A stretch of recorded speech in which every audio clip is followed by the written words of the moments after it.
Halo guys, kembali bersama saya Petrus Jakub. Di video kali ini kita akan membahas mengenai asuransi properti.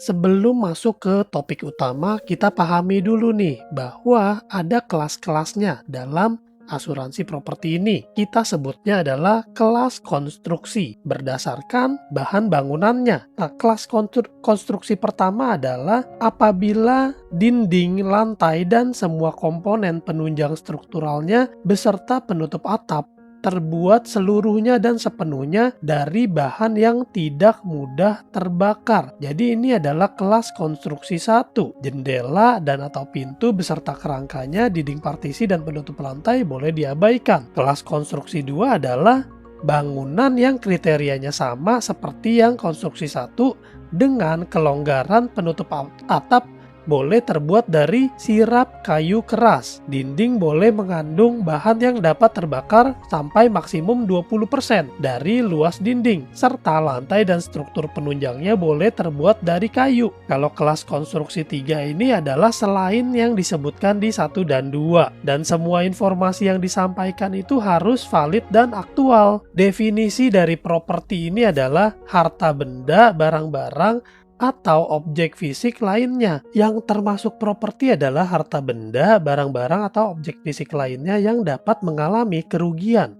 kerusakan, musnah, atau hilang dan dapat berkurang nilainya. Properti tersebut tidak dikecualikan dalam polis. All risk yaitu adalah semua bentuk kerugian, kerusakan, dan kehancuran fisik secara tiba-tiba, tidak terduga, dan tidak sengaja yang terjadi pada objek pertanggungan dari semua penyebab selain yang dikecualikan dalam polis asuransi.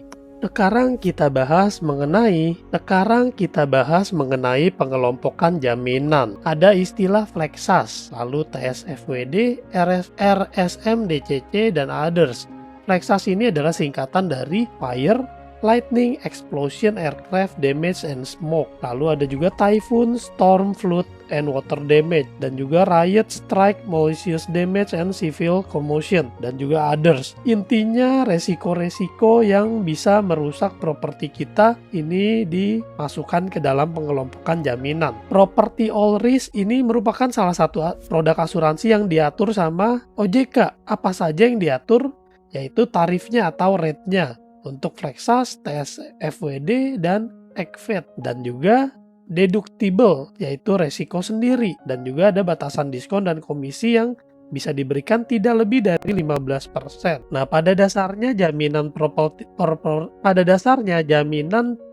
all risk itu terdiri dari Flexas dan others. Others di sini artinya semua resiko selain Flexas dan selain yang dikecualikan. Di Indonesia, suku premi Flexas sebagai salah satu contoh. Di Indonesia, suku premi Flexas sebagai salah satu cakupan polis PAR sudah diatur oleh OJK. Demikian pula dengan resiko banjir dan gempa. OJK sudah mengatur tarif TSFWD dan EQVET. Selain Flexas, TSFWD, dan EQVET, rate ditentukan oleh kebijakan masing-masing underwriter atau mengikuti pasar. Contoh, tertanggung yang memiliki gudang pribadi di Jakarta menginginkan cover property all risk, RSM DCC, dan TSFWD untuk gudangnya. Maka rate-nya adalah sebagai berikut. Nah, teman-teman bisa melihat ini perhitungan rate-nya. Dijumlahkan semua, dan cara menghitung premi asuransi adalah total nilai pertanggungan dikali dengan rate. Deductible ini adalah risiko sendiri yang merupakan janji bahwa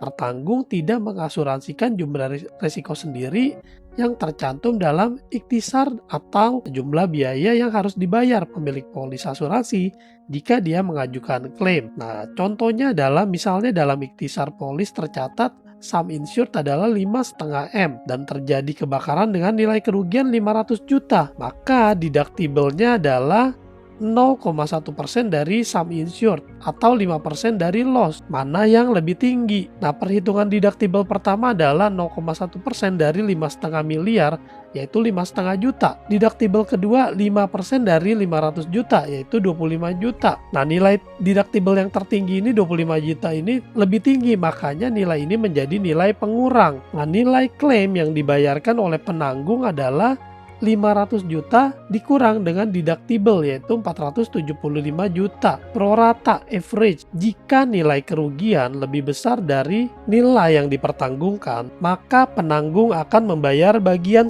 sebanding dengan nilai kerugian tersebut. Contoh, dalam ikhtisar polis tercatat, tertanggung mengasuransikan bangunan rumah dengan nilai sum insured 1 miliar dan terjadi ledakan kompor dengan nilai kerugian 250 juta. Pada saat inspeksi klaim diketahui bahwa nilai aktual bangunan adalah 2 miliar. Maka penyelesaiannya adalah nilai klaim yang dibayarkan oleh penanggung adalah 1 miliar dibagi dengan 2 miliar dikali 250 juta, yaitu 125 juta. Kerusakan material. Penanggung juga akan memberi ganti rugi atas kehancuran atau kerusakan fisik yang tidak terduga, tiba-tiba, atau tidak sengaja, selain dari hal-hal yang dikecualikan secara khusus dalam pengecualian umum atau khusus. Nah, pengecualian khususnya adalah pertama untuk harta benda. Nah, ini teman-teman bisa melihat ada poin A sampai dengan I. Nah, ini boleh di screenshot ya teman-teman ya. Dan juga risiko yang dikecualikan juga ada A sampai J. Nah, ini juga bisa teman-teman screenshot karena ini panjang sekali. Jadi untuk pengecualian ini harus diperhatikan ya teman-teman. Kerusakan material, biaya yang timbul dari pertama adalah pembetulan material yang cacat, salah pengerjaan atau desain, pemeliharaan normal, perbaikan normal, perawatan, lalu salah atau tidak sahnya pemrograman,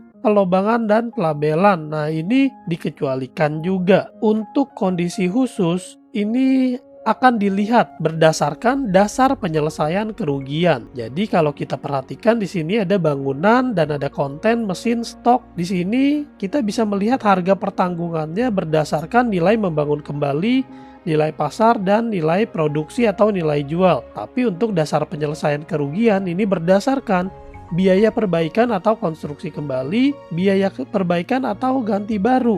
Nah, ini teman-teman bisa memperhatikan. Di dalam asuransi properti ini ada namanya asuransi gempa bumi. Resiko yang dijamin adalah gempa bumi, letusan gunung berapi, kebakaran atau ledakan yang mengikuti terjadinya gempa bumi dan atau letusan gunung berapi, dan juga tsunami. Nah, sesuai dengan surat edaran OJK nomor 6 SE OJK nomor 5/2017, ini tarif premi berlaku untuk zona 1 sampai dengan 5 tarif premi atau kontribusi per mil. Nah, ini teman-teman bisa mencatat atau melakukan screenshot. Contoh penetapan rate gempa bumi, misalnya di rumah di Jakarta Selatan. Berapa rate EQVAT yang ditetapkan dengan data bahwa Jakarta berada dalam EQVAT zona 4. Rate EQVAT adalah 0,135%. Nah, berbeda dengan hotel bintang bertebaran di Bandung. Ternyata ini berada di dalam zona 5 dengan rate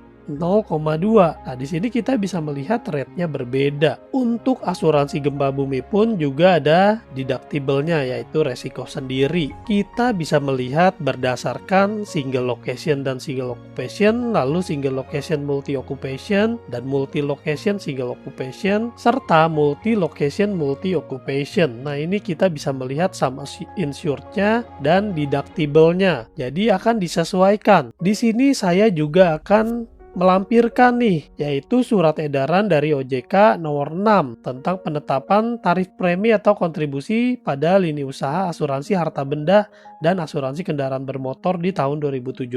Nah, ini yang tadi saya bilang, rate tarif premi tentang asuransi properti. Ini kita bisa melihat nih, ada pembagian zonanya dan juga tarif preminya. Kalau teman-teman mau PDF ini boleh ya minta ke saya. Nanti saya akan berikan. Intinya semakin beresiko tempat itu, maka tarif rate-nya pun akan semakin tinggi. Di sini saya juga melampirkan surat edaran nomor 6. Nah, ini berdasarkan kode okupasi. Nah, karena terlalu banyak, ini saya tidak akan membahas satu persatu. Teman-teman bayangkan saja di sini ada 29 halaman. Jadi saya akan secara cepat saja bahwa untuk tempat-tempat tertentu itu tarifnya pun berbeda-beda, disesuaikan dengan fungsinya dan juga resikonya. Jika teman-teman mau minta dibuatkan penawaran asuransi properti, boleh ya menghubungi saya di 0856 7810 321. Semoga video ini bermanfaat ya. Sampai jumpa di video lain.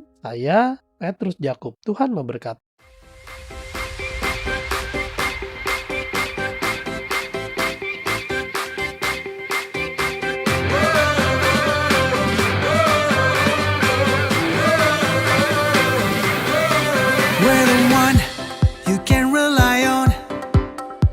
trusted for your life and precious ones.